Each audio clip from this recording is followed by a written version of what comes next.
Hey folks, I'm doing this video to help other people out who have been wanting to get into the exotic car market. I've had many fun cars in my day, from Corvettes to Camaros to all mostly American stuff.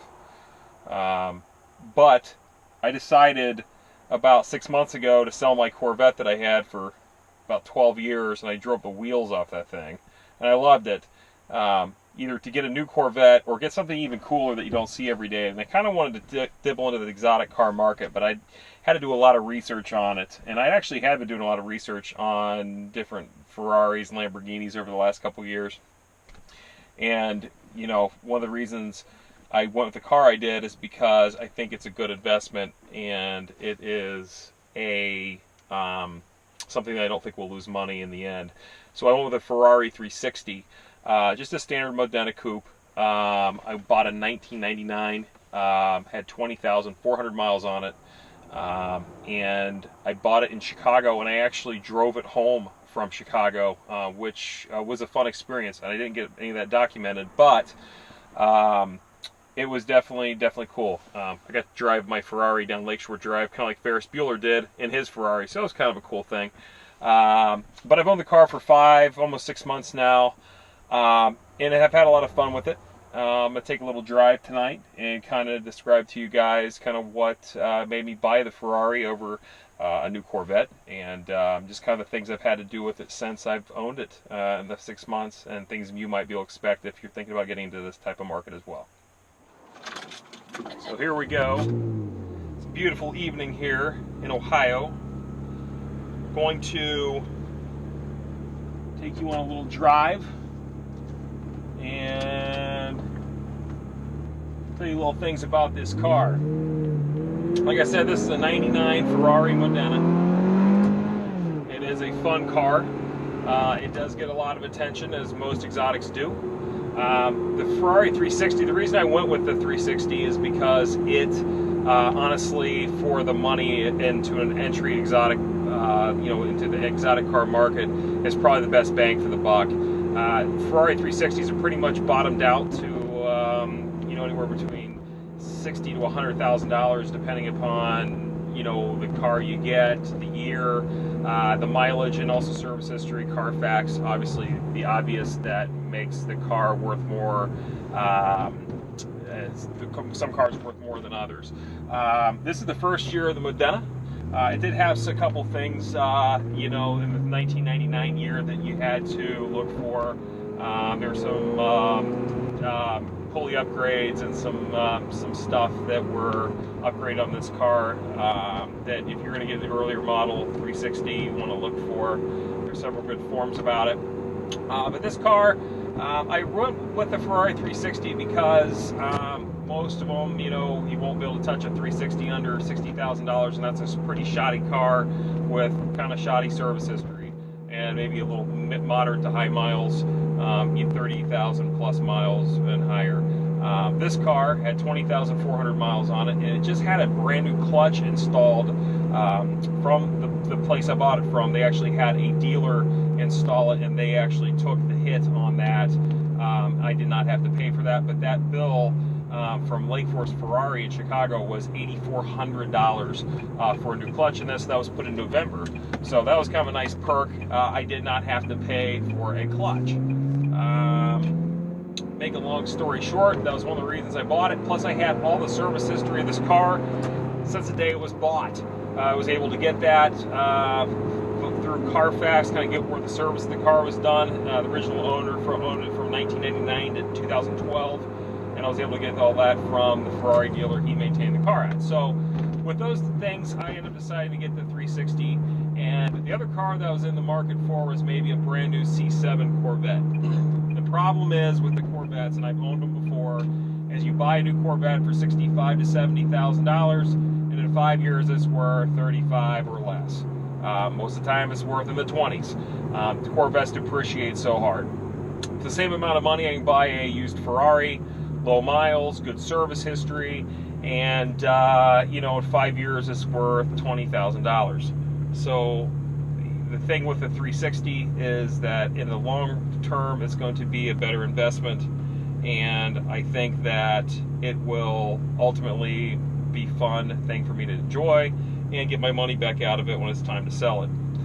So, you know, I've had to do a few things with the car since I bought it. I knew from service history that the major service, which I think Ferrari recommends every 5 years or 12,000 miles, don't quote me on that, was due. It had been 6 years since the last major service was done, so I knew that was coming. But one of the things that I really wanted to find was a good independent shop, so I didn't have to take it to a Ferrari dealer, but I wanted to take it to somebody that works specifically on Ferraris, and I was able to do that. I found a great shop in Westerville, Ohio, which is a suburb of Columbus, called NJB Automotive. Jack Babbitt is the owner, great guy, and he actually was able to do the major service for me. And actually, to be honest with you, it was fairly affordable. The major service ran me basically $3,800 as parts and out the door. And basically, the major service is basically your belts, your tensioners, your spark plugs, all your fluids drained.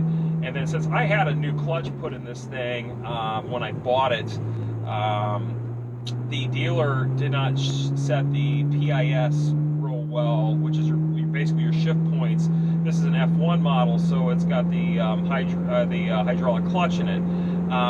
The 1999 original years, the ECU, you were not able to set your shift points in it, but this car actually had the upgraded ECU from a 2003 360, so I was able to, they were able to actually tell the computer to set those shift points, which makes it very, very smooth with the shifting.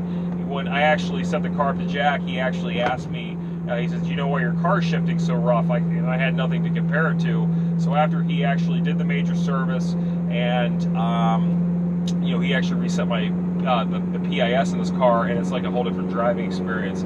Along with the major service, I had tires put on the car, and I also had a small leak in the F1 system. It was actually coming from the back of the actuator. There's a plastic cap, and somehow it got kind of banged around, and there's a little micro crack in that plastic cap, so they were able to fix that up for me. All said and done, it was just shy of $6,000. But you gotta remember, that was a major service, a fix in the F1 system, brand new tires, and I got new nice tires for this, and actually with those tax and hazardous materials charges, and then I actually had them trailer it up, so it was an extra $200. So it was just shy of $6,000. So you say, hey, you spent $6,000 over, you know, you've had the car for 5 months. Yeah, I did. But here's the thing. I love it. I drive this car. I've driven this car 3,600 miles in 5 months. And for people who just wipe Ferraris with diapers, they're going to be like, oh my God, that's outrageous. I personally don't think so. If you're going to buy a car, have fun with it. And the 360 is not exactly an expensive car. I bought this car for just about $70,000 out the door. And yeah, I put in $6,000, so it's $7,600. But you got to remember, this car now is a new clutch, clean bill of health, and I probably, you know, won't need a lot done to it other than oil changes and just general maintenance. You know, when you get into a Ferrari market, that was the biggest thing in the exotic market. You know, how much is the service is going to cost me? And the bottom line is this: when you get into this market, just know this. It's going to cost some money occasionally to maintain your car. And the most important thing with exotic cars is to maintain them. They're like anything. If they're high performance machines, you don't take care of them, they're going to cost you more money in the end. So maintain your shit. Other than that, the car has been a lot of fun. I've had a great time going to Cars and Coffee, meeting different people. I do use a lot of it for business networking. I own a gym in Dayton, and you know, I was able to meet a lot of great people, even establish some business connections. Joined the Ferrari Club, great drives, and met some really cool people. So you know, there's a social aspect in networking that's involved with these kind of cars too. They do get a lot of attention. I will let you know that, as you probably can imagine. There are certain things that will annoy you about these types of cars. The fact that everybody wants to ride in your blind spot and take cell phone videos is one thing. So you always have to check over your shoulder, make sure that you're not going to wreck into anybody. You have to watch other people, because sometimes well, they're not watching for you. You know, a lot of people ask whether women like the Ferrari, and I'm going to be honest with you guys. If you're buying a Ferrari to pick up chicks, save your money, buy a puppy. Women do not care anything about this car. Men care about this car. Guys at the gas station will talk to you for hours about this car. Women don't care about the car. So if that's the reason, buy a puppy, save your money. Chicks dig puppies and babies, man. Maybe not go so extreme to have the baby, but definitely get a puppy if you're a single guy like me. I've never been married. I'm 40 years old, and I have no kids. So, you know, have fun. But other than that, the car's been great. I plan to keep this car for probably a year or so, maybe a little longer, and then I want to actually experience some other cars. This was my first exotic car, so the 360 I thought was a great starter car, and it's actually been a very drivable car and very dependable. So if you're looking to get an exotic car market, honestly, I think the Ferrari 360 is actually for the money.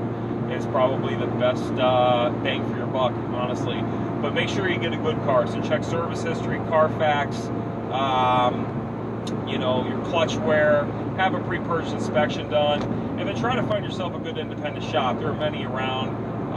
You just, you know, at least in my area, I'm south of, you know, I'm actually just west of Columbus and just north of Cincinnati. So, you know, there's a lot of options for us, but you know, find a good independent servicer.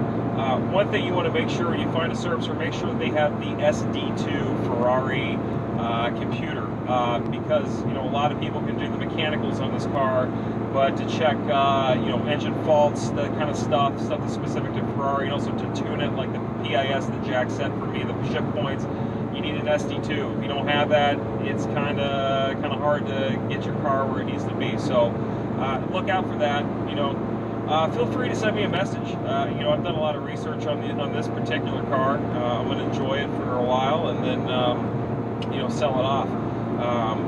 You know, but find the car that's right for you. And if you're in this market, take your time, find the right car. Don't make a quick decision on it.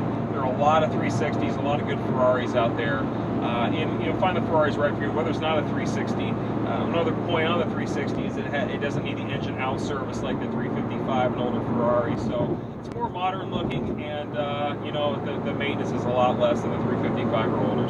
So guys, I'm going to continue to enjoy this car. I'm going to make some videos. I'm thinking about doing the Tail of the Dragon run, but people say it kind of sucks. And to kind of share my experiences with the car, and hopefully enjoy them. If you have any questions, send me an email. I'll be happy to point you in the right direction if I can.